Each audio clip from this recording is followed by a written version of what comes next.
आलु सिमी घिउ सिमी फलेछ है। घिउ सिमी सानो हुँदैछ है, सानो।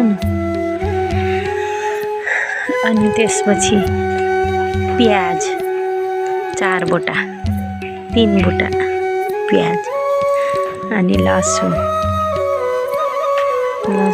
त्यसपछि हरियो धनिया, चाहिने साग, सलाद खाने साग, त्यसपछि भाजी साग, क्यारी बनाएर हिँड्ने बाटो यसरी बनाइकन हिँड्ने बाटो। त्यसपछि यो मेथी साग, परको पालक, यो सोपको साग, टमाटरको बुट्टा, यो भाजी साग, अनि त्यसपछि यो डल्ले खुर्सानी फलेछ अलिअलि।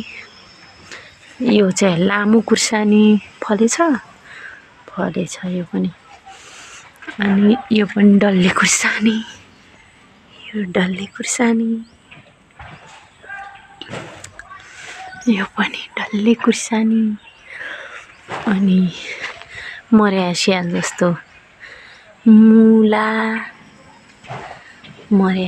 जस्तो मुला, परको टमाटर, त्यो पनि दाउरा, चुलोमा खाना पकाता है में डल्ले खुर्सानी फलिङ।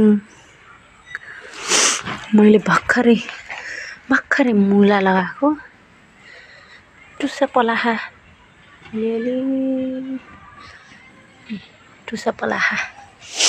त्यसपछि यो पालक, अनि भाजी सागको बेर्ना,